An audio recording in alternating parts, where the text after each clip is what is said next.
Okay. Well, what can I say? Welcome, Professor. Welcome, Prophet. And in today's show, we're talking about the subject of power. Oh, big stuff, big stuff. Power. The drug that we call power. The one thing that seems to be more valuable than oxygen. It's funny, isn't it, that this subject in particular, back when I was at university, I was told about a book called The 48 Laws of Power. And a friend of mine, he recommended it to me, and I went off and I read it. And at the time I wasn't particularly interested in the subject, but I read it anyway.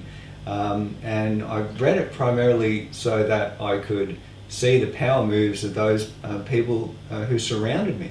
And out of all the books that I've read over all the years, It stuck with you the longest. it stuck with me the longest. And it's a very Machiavelli type of book, and it's got laws in there such as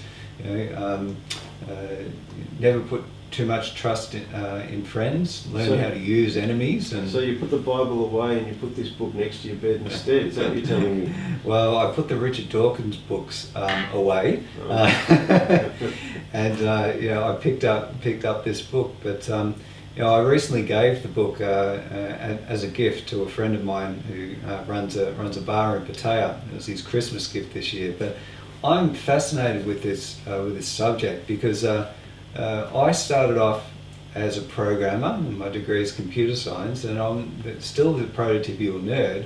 But I realised at the time that it was those people around me who were playing all the power games. I just wanted to work hard, study hard, and be a good programmer.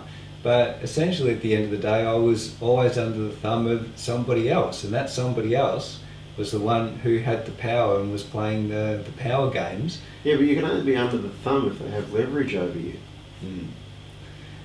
Well, I guess as a programmer, you're always in that position because you're always the resource that's being leveraged and not the leverager.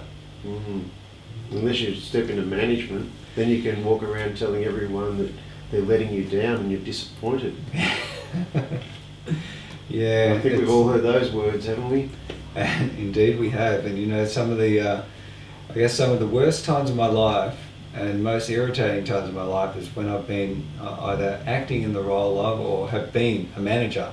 And we sort of bribe people to take on more responsibility and to step up into a management role. But I think for some types of people, in particular myself, it's not the right role.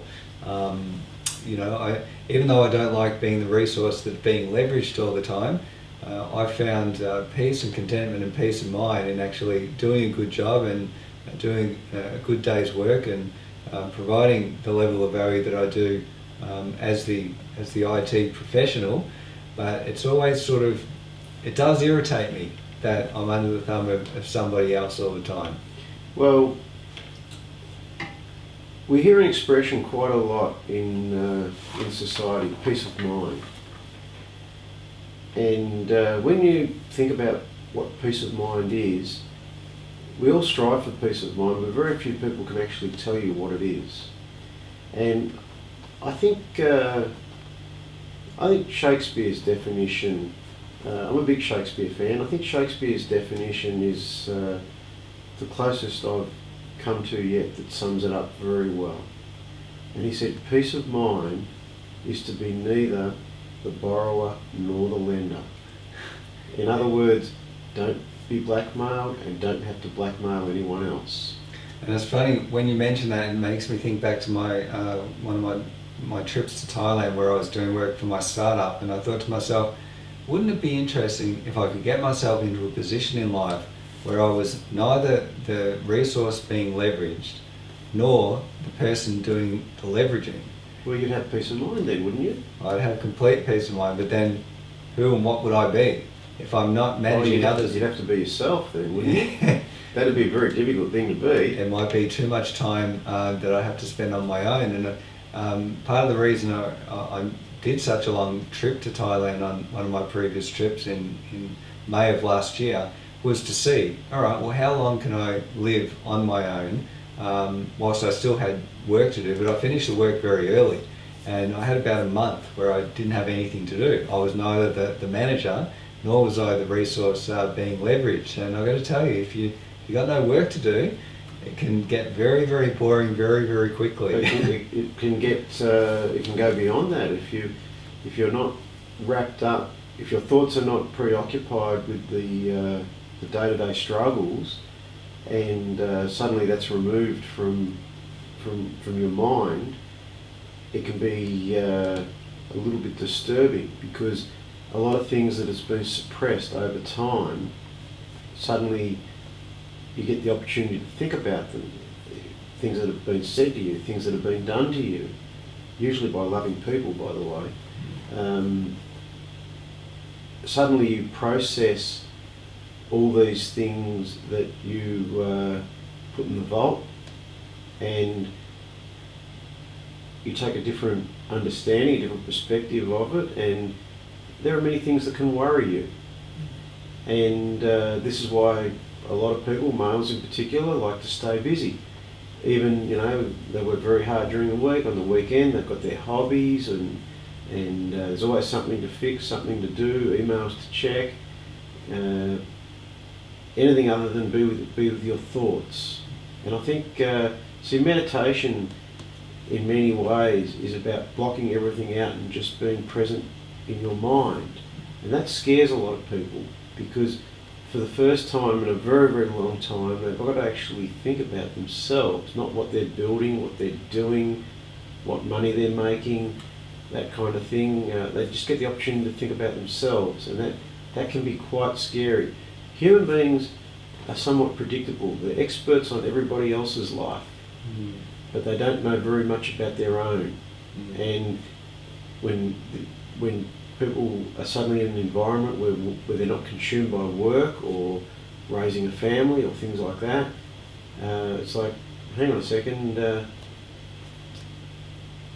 this void, what is this? Oh, that's me. I think sometimes it can be not a great idea for a man to spend too much time on his own, and I'm a person who has spent a lot of time on his own, as well as spending that time alone in other countries and different cultures, and you tend to get to know yourself quite well. But when it comes to power, I'm particularly interested in the power moves that other people make against us on a daily basis, the people that we work with in particular. In any kind of workplace, it's like that book, The 48 Laws of Power. They talk about the royal court, with the kings and queens and the courtiers. The jester. And the jester. And each of us has a role in the workplace, a position that we're in, that we fulfill. And I've always been the scapegoat, always. And I've always fulfilled the role of the court jester. Now, the court jester, most people underestimate. They think, oh, well, this is the person providing the entertainment, they're the clown. So you can actually get away with a lot by being the court jester. The role of king and queen, however, is very, very different, and the role of courtiers is different as well. But once again, I come back to Shakespeare, and there's a quote in one of Shakespeare's books. After the kings and queens have fought to death, the jesters will still be standing. In other words, those that are exchanged in power struggles, you live by the sword, you die by the sword. The jester, he's just entertained and doing the entertaining. There's a fantastic scene though in the series Babylon 5 where Emperor Cartagia, he's crazy. He's a crazy man who's on the throne, and the court jester is imitating him behind his back. And the two of them are in the same room together. He's making these sorts of gestures, imitating the king, and suddenly the king looks behind and sees the court jester imitating him, and jester stops, and all the courtiers are looking and watching the king, and one of them shaking like this, knowing how crazy this king is, that he'll just chop the court jester's head off. But then, suddenly he starts reveling again, and he takes it as a joke, and he does a bit of a dance with the jester, and everyone cracks up laughing, how funny it is, how great is the king that he can laugh at himself. But then in the next scene, you see that the court jester's head has actually been chopped off, and the king says, "Humour is such a subjective thing." It's only funny when it's at someone else's expense. Well, this is it. You know, but as they say, that you can't accept, you've just got to laugh about. I think the workplace in particular, it consumes so much of our life, our day-to-day life. We're surrounded by other people who are continuously playing power games. Oh yeah, they'll crawl over dead bodies to rise to the top. They really will, and we see it all around us. It doesn't matter on what workplace we're in. You can play the game, or you can have the game played against you. The way that I've played the game is to go to work, do a good job, to the best of my technical ability. But what I find happening around me is people playing the power games up at the management level, and of course that's all about perception, and it's all about how things look and appear, and how appropriate they are. Oh, politics is all about perception. It's all politics. It's all about perception. And perception. And some of us are better at playing that game than others. And I have never been a particularly great player of that game. I've always wanted to concentrate on how good a technical job that I do. But sometimes I think if I did decide to play that game, watch out. Yeah, we've got to, mind games. What can I say? My workplace is very different to other people's workplaces. As I've mentioned before, I'm a long distance driver. I drive rigs on the interstate in Australia, very long distances we have in this country, and I get to spend very large amounts of time on my own, and which is both a good and a bad thing. I get to think about myself and think about the world. One would think that you would be somewhat isolated from power struggles in such a situation, but it takes place. It doesn't take long. You have friends, you have enemies, you have alliances, and you have alliances against you. All the usual stuff. People are looking for your job, looking to pass judgment, things like that. My job has an added component to it as well, and that is law enforcement. You've got to be able to play the power game with law enforcement, and I have no problems with law enforcement at all. That they're doing their job, I'm doing mine. I don't challenge their authority. I try and make it a pleasant experience for them and for myself, and 9 times out of 10 I have no problem at all. In fact, they're lenient because they are respectful to me and are very grateful that they are treated with respect. The interesting thing about power games, workplaces, is we often are the catalyst in a power struggle.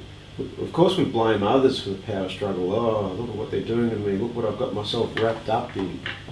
But the reality of it all is you have engaged in it to a certain extent yourself, and it only becomes a problem when you don't have a sufficient grip on it to manipulate it in your favour. Then you start complaining about the power game. Up until then, everything's going to plan. Well, it's interesting. I think a person can find themselves out of their depth, so to speak, and I know I've been in that position before, both in my day job as well as in my startup, particularly in my startup, as I had to engage with people, very different backgrounds, very different levels to what I was used to dealing with. I'm used to dealing with IT professionals, engineers, computer scientists, programmers and the like. But when you start dealing with investment bankers, chief executive officers, shareholders... Well, they're more polished at the power games, those sort of people. Absolutely. And I did find... The program is more likely to go away and sulk. The investment banker is more... He's going to tell you, listen, if you don't do it this way, things could get a bit unpleasant for you. Yeah. They're more likely to go for your jugular vein, whereas the program is likely to go away and just do a little bit of a blog about you. Yeah. it has been fascinating. In my time as Chief Technology Officer of my startup, the people that I came into contact with and the stresses that were on me that I wasn't ready for, that I wasn't used to, that I didn't like dealing with. It's funny, when you're dealing with programmers and the like, we're very easy on ourselves when it comes to failure, because we know that failure is a big part of what we're actually doing to innovate. But investment bankers and the like, they put a price on failure. Well, this is and it. And they let you know that you're costing them money. That's it. But I guess we can't be too hard on them at the end of the day, because they are essentially, they're a reflection of the marketplace, right? At the end of the day, they're there as intermediaries. So is it just because of the shareholders at the end of the day, they're the ones with the money, and they're looking to the bankers and the investment managers, and the pressure's on those guys to perform, and therefore we in the startup have to perform as well. It's like one big ecosystem. Did you say ecosystem or ecosystem? I almost said it, didn't I? I think you had a bit of a Freudian slip there. I think we do express our need for power in different ways, and the programmer expresses his need for power through what he creates, through the code that he writes, through how well the program works or doesn't work. And every now and then he threatens, "Oh, well, try and do it without me." Yeah. That's his way of satisfying his desire or his need for power. There's no doubt about it. There's something very deep in the human mind about power, and it goes way beyond the human mind. It's in a very, very large part of the animal kingdom as well. The cat will sit at the top of the roof. The dog will sit on the top of a mound. It's what has kept us safe from what we've evolved from, and at this stage of the game of human development, evolution, of course, power is no longer, in Western countries, power is no longer the size of your muscles. It's now the size of your wallet, or the influence, the manipulation you can have over others. This extends from everything from families to marriages to workplaces, groups, social groups, bingo clubs, the whole works. People have got a need for power. It's hardwired in the human mind. It's actually higher than a belief system. Very few people even know it's there unless they're conscious to the point of enlightenment. You only realise it's a power game when you're no longer subscribing to that way of thinking, and you're able to look around you at many things and see that this is nothing more than a power game. And like all games, there's often only one way you can win, and that's not to play. And that's an interesting option, and that's one of the options which pretty much all my life I never considered, until I got to the stage where I said to myself, all right, I've tried a number of things before, I've failed at them, I haven't actually looked at this last option, which is to remove myself from the situation, remove myself from that particular game. Well, one of the laws of negotiation: shoot the hostage. It changes everything.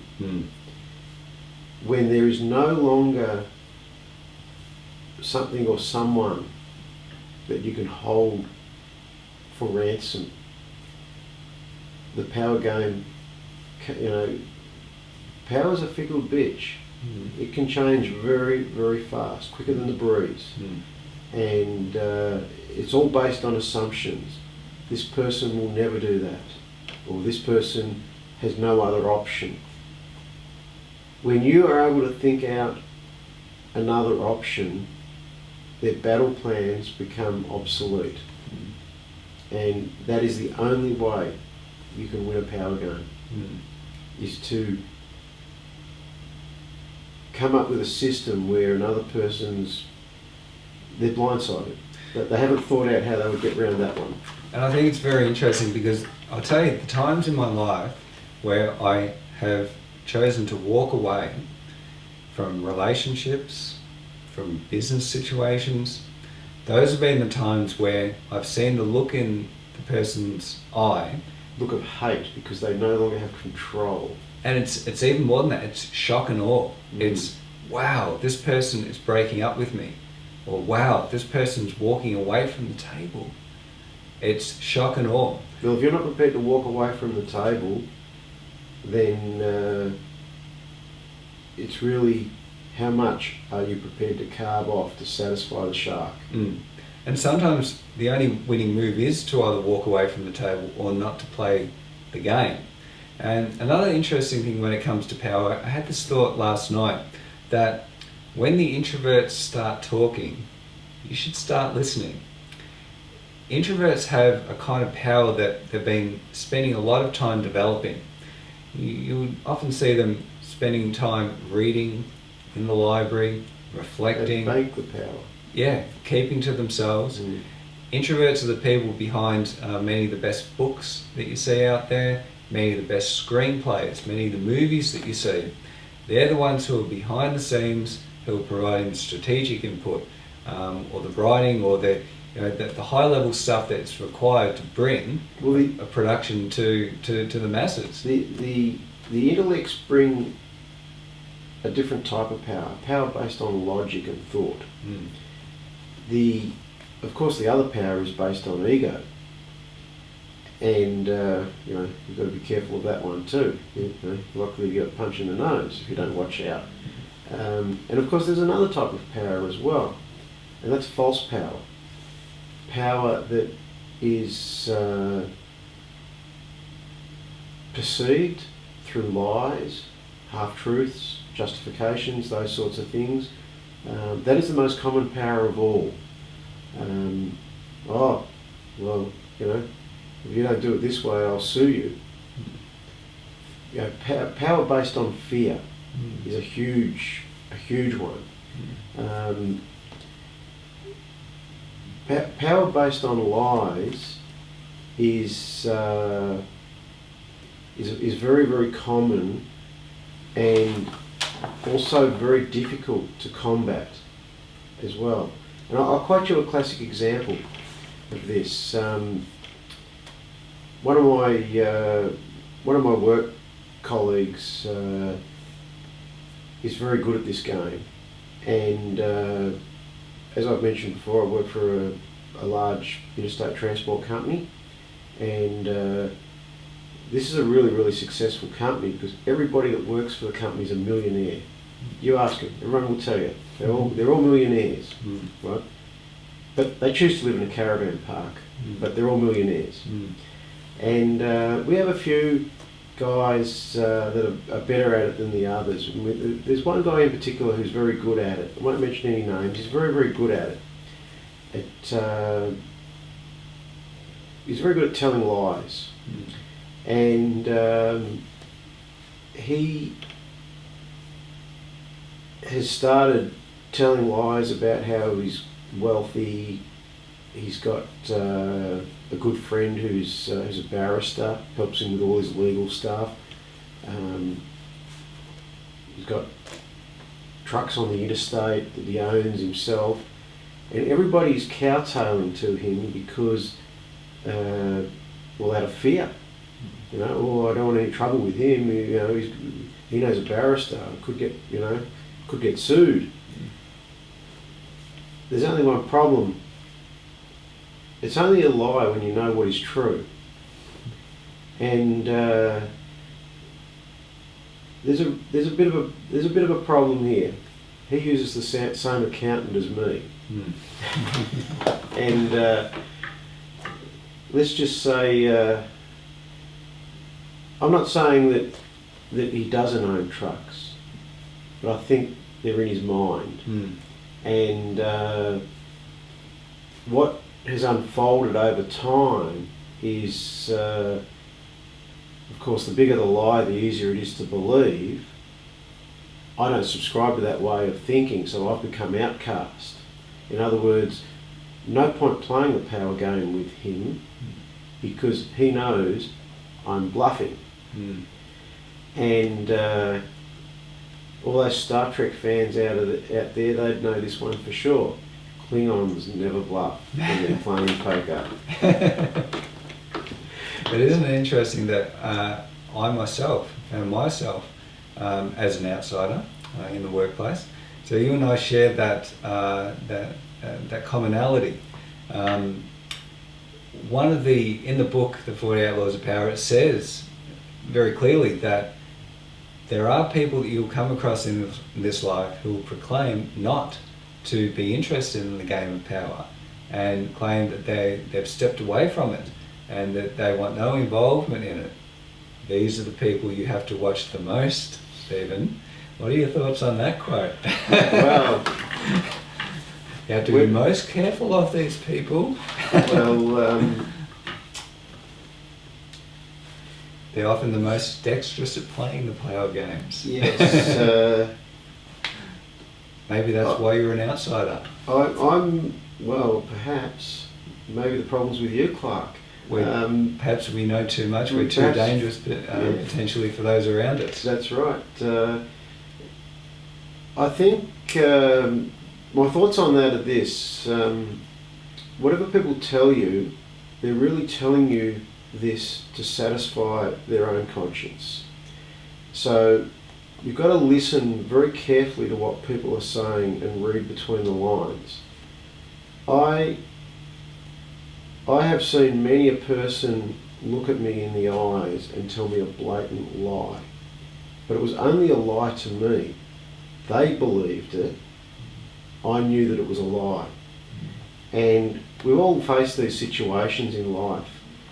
And one of the hardest things to do in life is to actually get someone to admit to you they're lying. They'll lie about lying.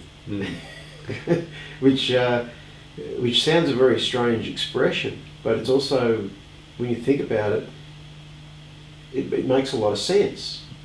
People that say that they don't play the power game, well, there's people that don't masturbate as well. Is that right? It's gee, what can I say? I'd be more concerned that they need to say this out loud than anything else.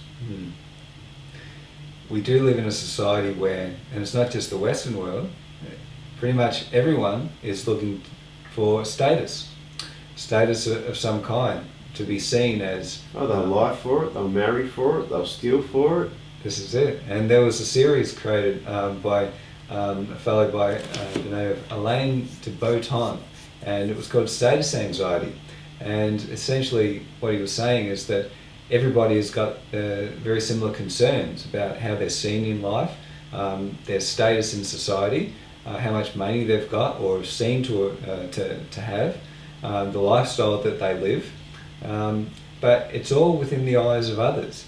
So the more you play that status game, which is essentially a power game, the less real control I see that you have over your life, because you're putting your life and what you do into the control of other people to say, right, then you're this certain type of person that conforms to society's values and to our society's expectations of you. And if you choose not to play that game and walk away from that game, you can potentially become very, very dangerous. You can do all sorts of things outside the bounds of societal conventions.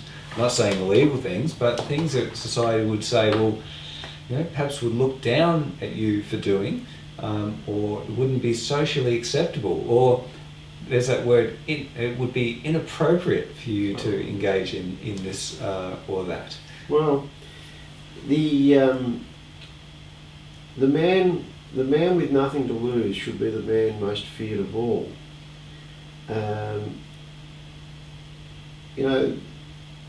There's an interesting thought comes to my mind. Freedom is just another word for nothing left to lose. They should write a song about that.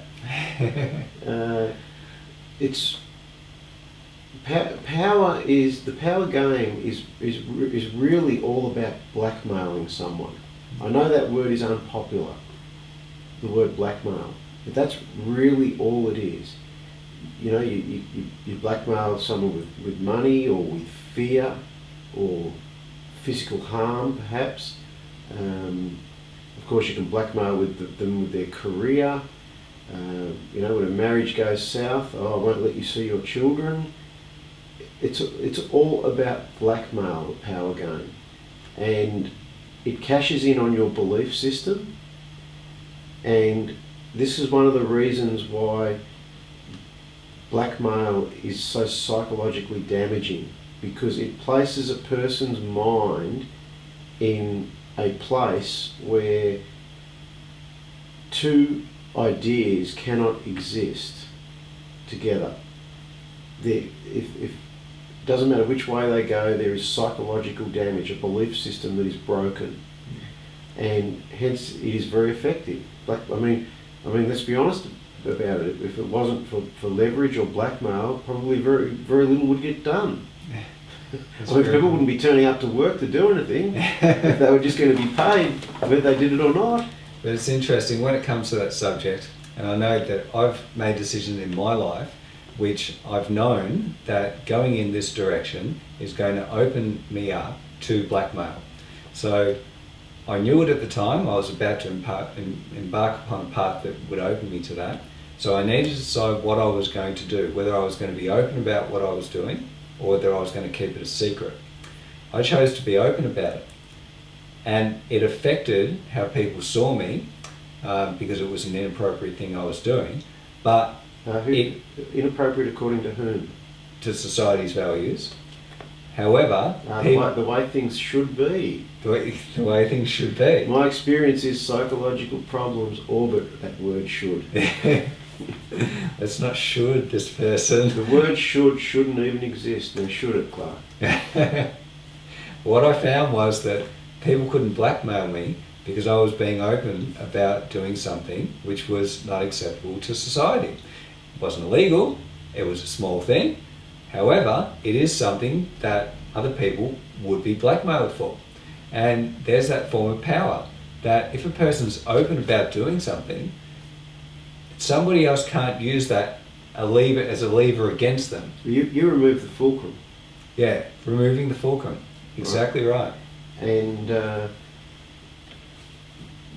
leverage is a funny thing.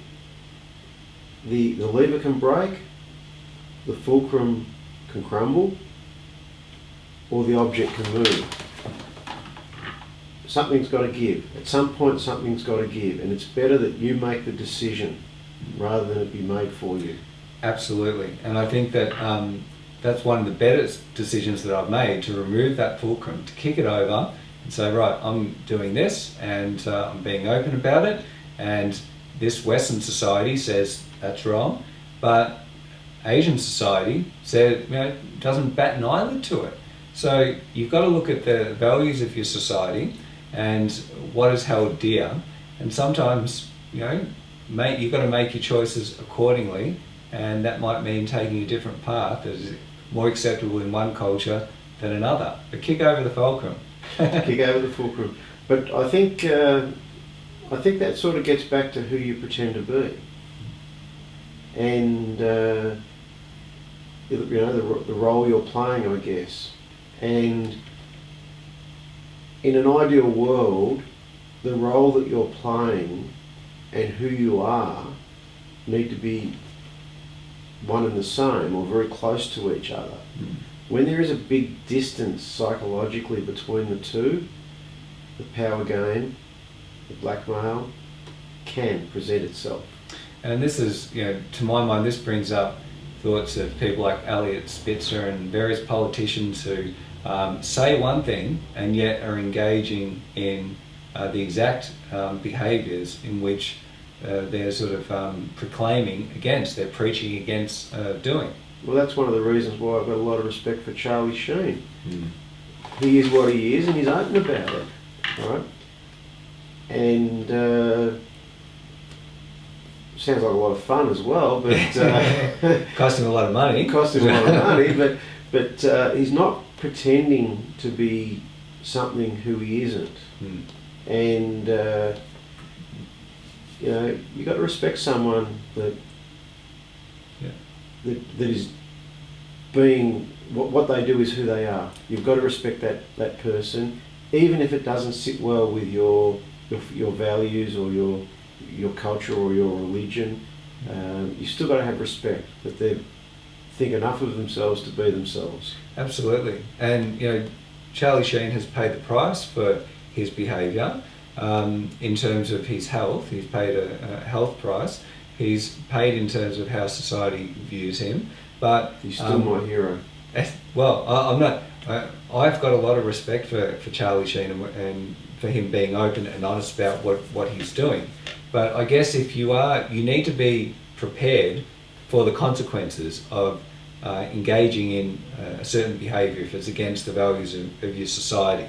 And in my mind, I have more respect for somebody who is, you know, setting out on a path and says, "Right, this is what I'm going to go and do."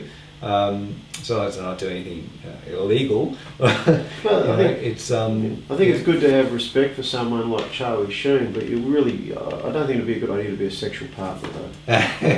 I'd probably avoid that one. I don't respect him that much. So what I'm saying is, you've got to remove yourself from being able to be blackmailed and leveraged by others, and that is what peace of mind is.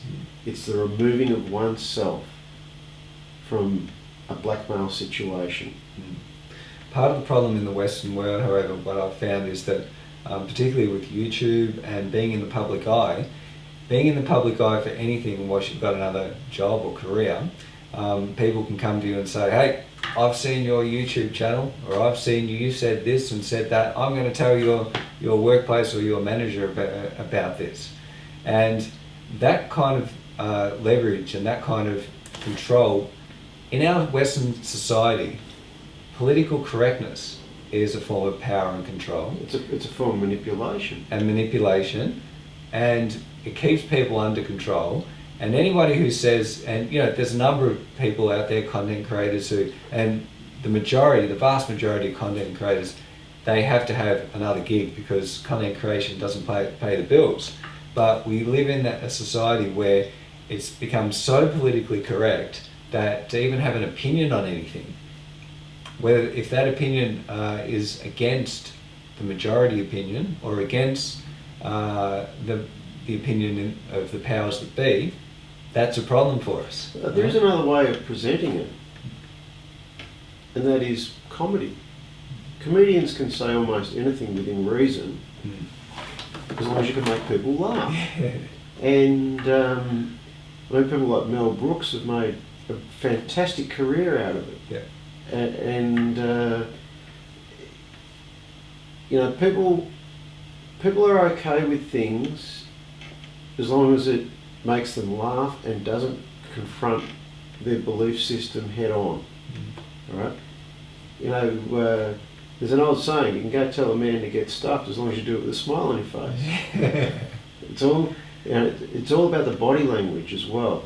And body language is a huge part of the power game. You know, hence everything from steroids to bodybuilding to tattoos to you know, the way bikies dress, the way cowboys dress. You know, there's a reason why the cowboy wore the gun and the holster on the outside, to show everybody that he had it. You've got to be more concerned about the man that has the concealed gun, because he's more likely to use it, and when you don't know it's coming. You know, it makes me think of a friend of mine who he's a very successful man. He's got money and assets, but to look at him, you wouldn't think that he had a whole lot of money. He never tells people what he does. That's because his job and his income and his asset base is very high.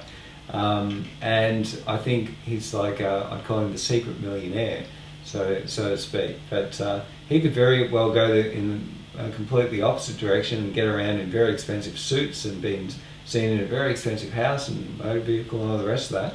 But he wants to live under the radar and avoid, in particular, women and certain types of women who are interested in him for his money. And I think it's interesting the power games that men and women play. Men tend to usually play up their level of wealth. They exaggerate it. And exaggerate it, whilst women will play up their level of beauty. And yeah, that's why makeup was invented. Yeah, this is it. Many years ago, I met this lady, and she was middle-aged and in a bad marriage. And one day I asked her some difficult questions, and I said to her, surely you saw it coming. What is it? How did you find yourself in this situation? And she related the story to me about when they first met and they went out on dates, and he had an expensive shirt on and a gold Rolex watch. And she thought, oh, this is wonderful, this is wonderful. This guy knows how to earn money, he'll be a good husband, he'll be a good provider. Mm. There was only one problem, Clarke, and can you guess what the problem was? It was all on debt. The Rolex watch was fake. There you go. And I think this gets back to... what about the shirt? Well, I don't know about the shirt. It looked the part. It looked the part, but probably came from the bargain basement. Yeah. Or either that or it was borrowed. The power game plays itself out nowhere better than relationships.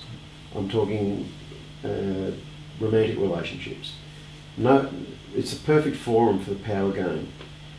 Men pretending to have things, women placing a lot of emphasis on beauty, and of course when the clash of realities happens, they find out that the other is not what they have claimed to be or imagined them to be, and it can be very confronting.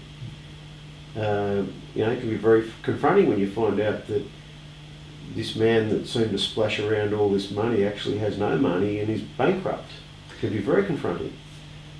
Is the man who perhaps fakes his wealth, is he the equivalent of a woman who fakes her beauty?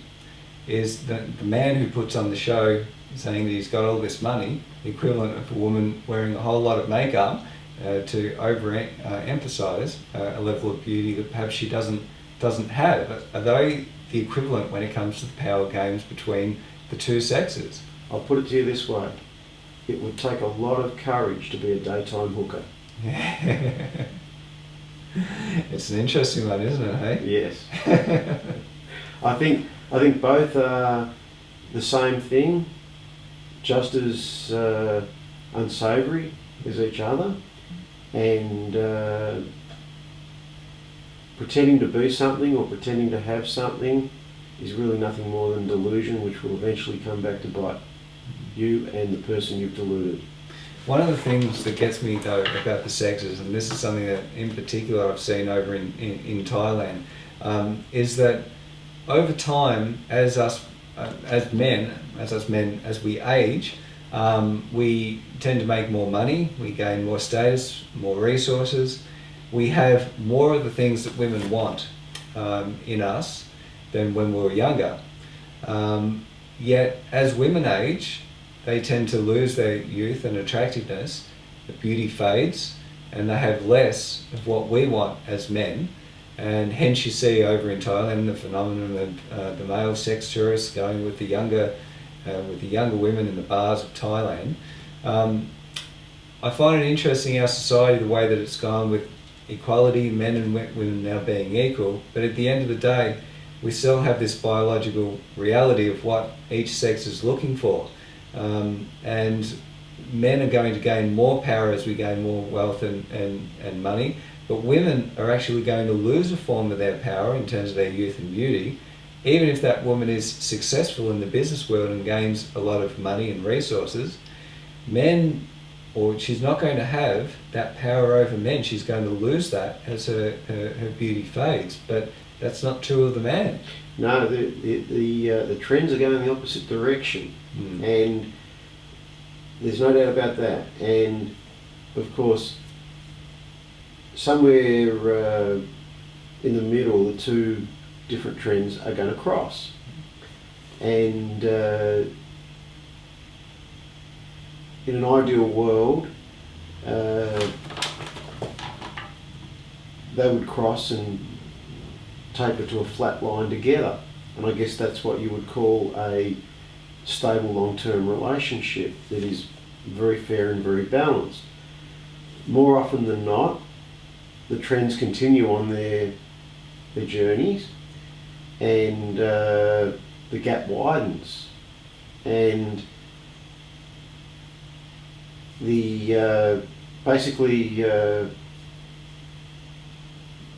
what one has to offer the other becomes very imbalanced, and we can try as much as we want, but we cannot get away from evolution and what our biological needs and wants, and basically we're exchanging strength for beauty.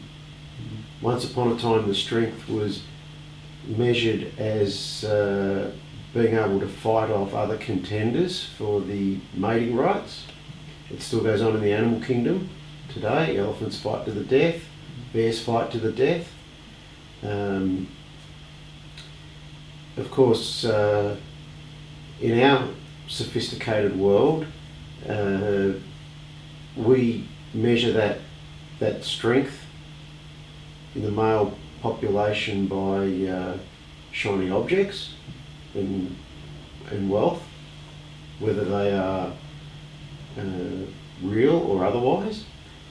And of course, when all that doesn't work out, we resort to force to get our own way.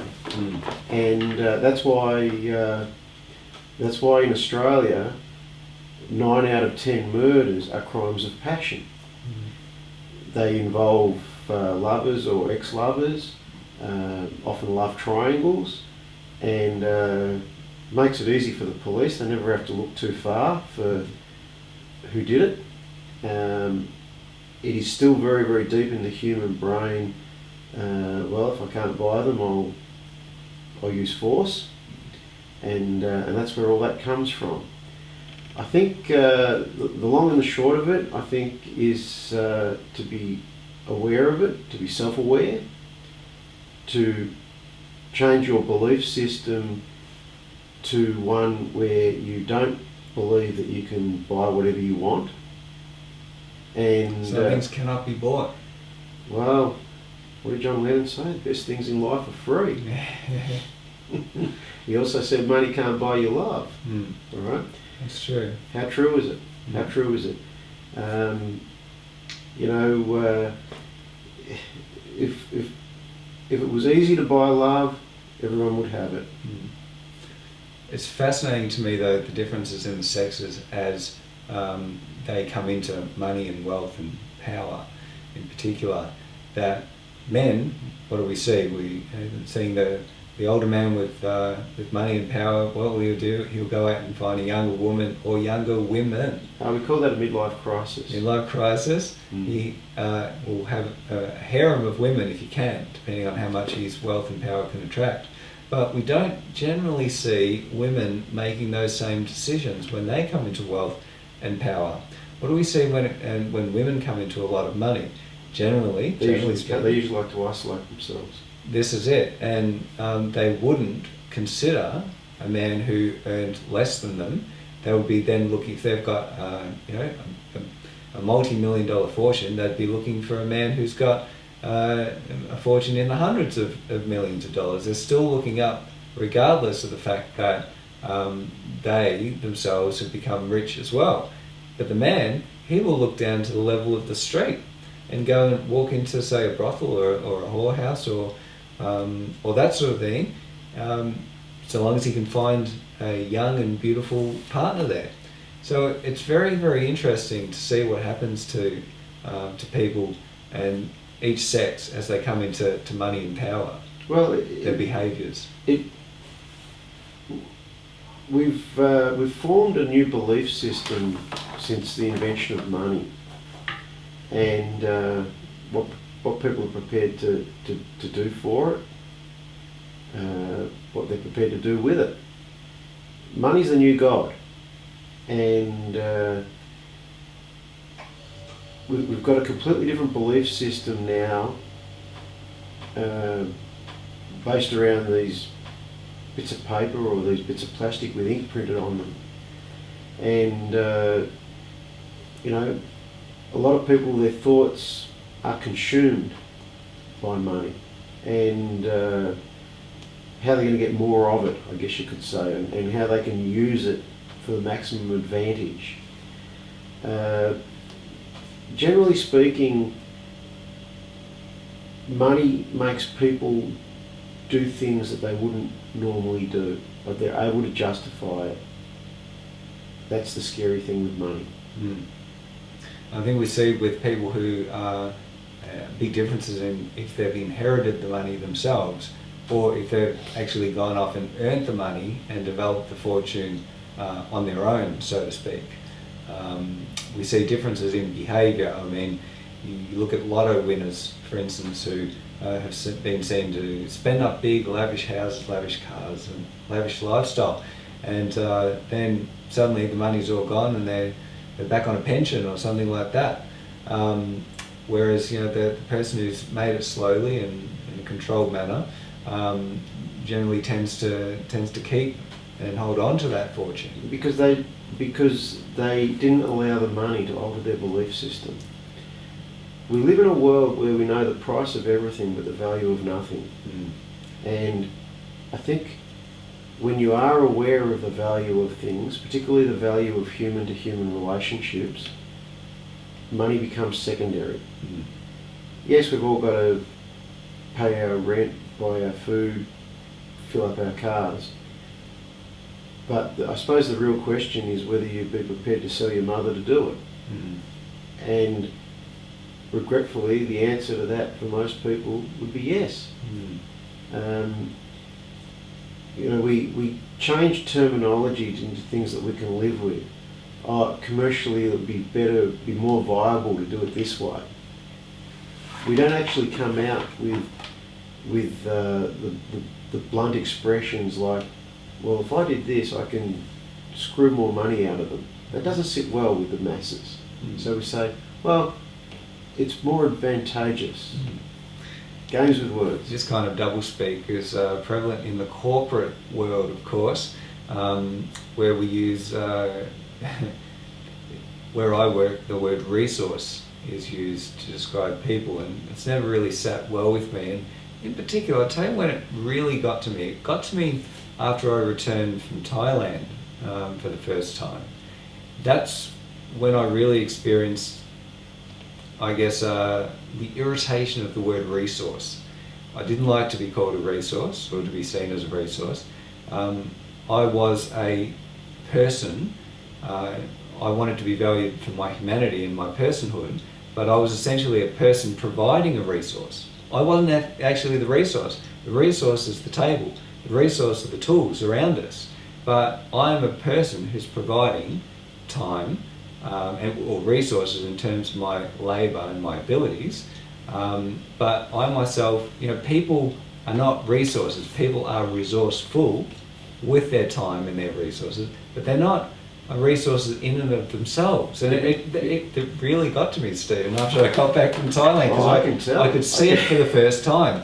It wasn't until that first trip where I was treated very well over there, not just for my money and wealth and resources, but for my humanity as well. That's when I really saw it, very, very clearly what was going on here in the Western world, and Yeah. I guess all the world. But I don't like to describe people as resources, and I hate it when people use it to describe employees as resources.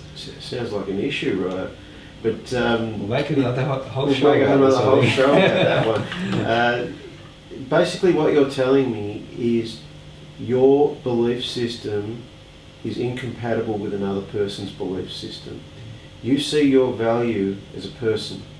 They see your value as what you can do or provide.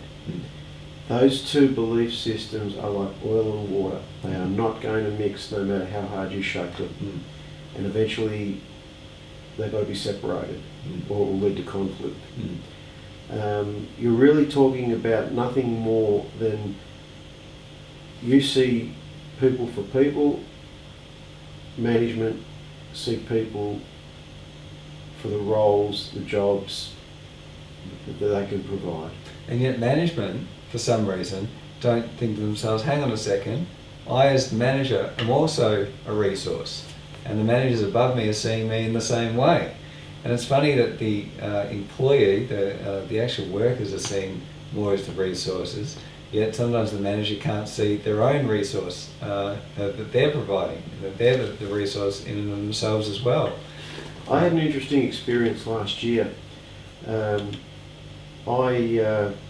published a book last year, and I gave a copy of it to one of my managers. And on the inside cover, I wrote just a reminder: employees change managers, not jobs. And it didn't sit all that well with him.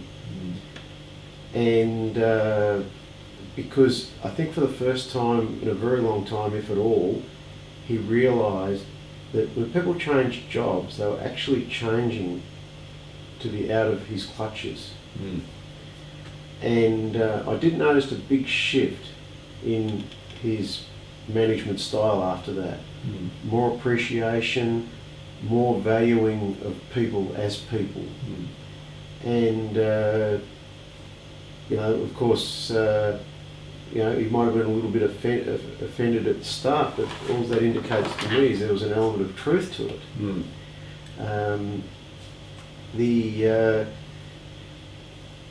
What we can't change, we are forced to accept. And what we can't accept, we have to change.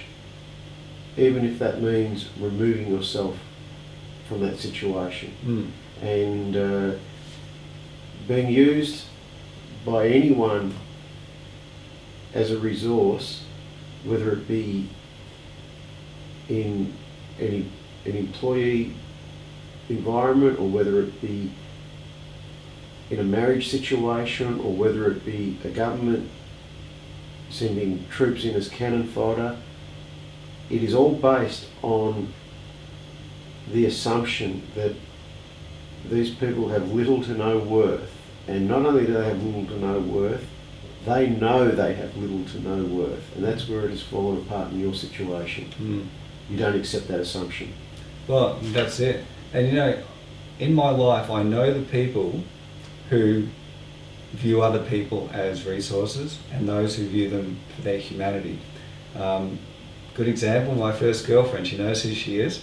So she was the type of person who was fascinated with other people and other people's humanity and who that person was. It was never about what that person could do for her. She was always just very, very fascinated in who the person was. And she shares a degree with yourself in psychology, but it's interesting.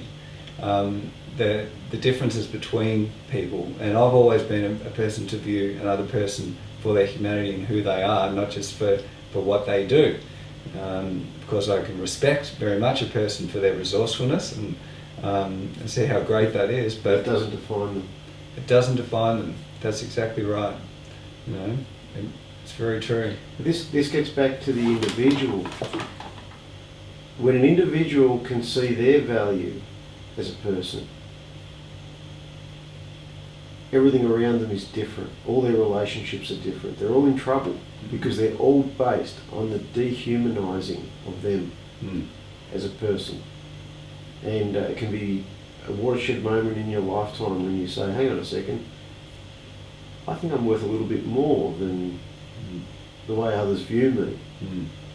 And suddenly friendships change, relationships change, being downtrodden is no longer an option. We can't allow others to define who we are. Well, we have to do it for ourselves, right? You've got to have a very sound relationship with yourself. You've got to be okay with who you are, and not have anything to prove to anyone, especially oneself. You know,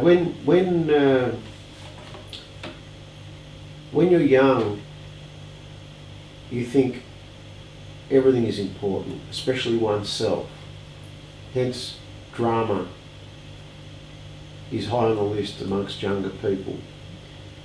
When you're older, you realise nothing is important, especially oneself.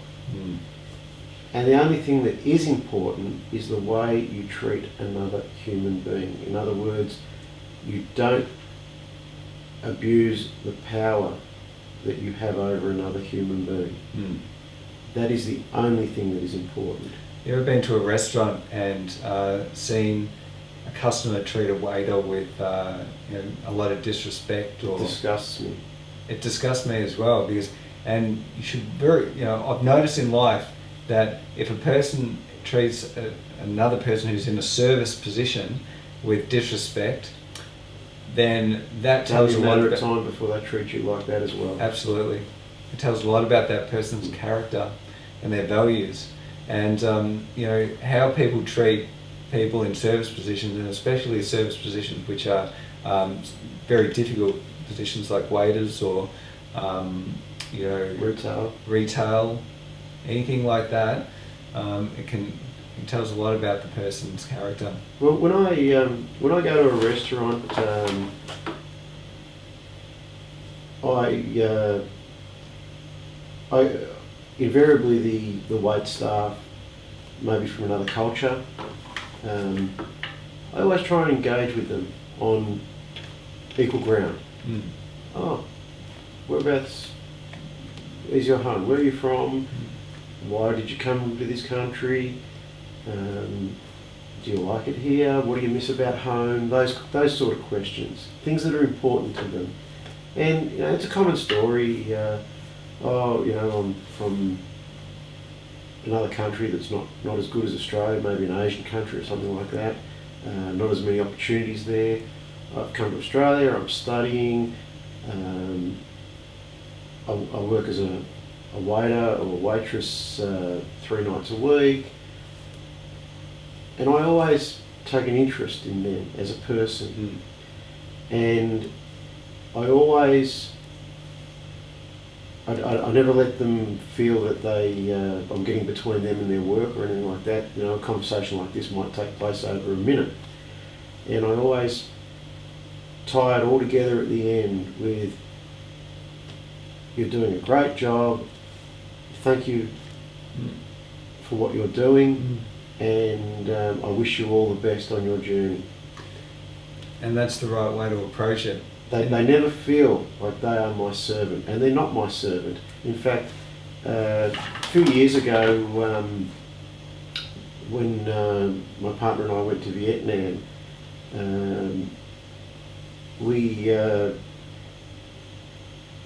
it was a very difficult decision, believe it or not, to be transported around in a rickshaw, and this didn't sit very well with me. And I said at the end of it, when we were discussing it, I said, okay, we'll go for a bit of a ride on one of these rickshaws. But I said, I want the guy to sit in the seat and I want to pedal it. And of course, everyone thought that was funny, right? And because I was part of a large group, a tour group, and I said, I don't see anything funny about it. This man is equal to me. Why can't I pedal him around? Oh, well, you know, it wouldn't be good to be seen doing this. I did. I pedalled him around a little bit. I let him feel like a king for a few moments. And I remember looking over at him and I saw a smile on his face for about a couple of seconds. I saw this smile on his face. You know, for a couple of seconds there, he was happy. He felt special. And that was a big moment for him. So that story that you've just told me, I've had a similar thing happen over in Thailand where I've done the same thing for a service provider. What I did, I cooked this person a meal. I had this person back at my condo, cooked a meal, we sat down and we had dinner together. And at one point I asked the question, I said, has anyone ever done this for you before? And the answer was no. No man's ever cooked this person a meal before at their apartment. And I thought to myself, so here's this person working in a service position, in a difficult role over there. Probably not well paid.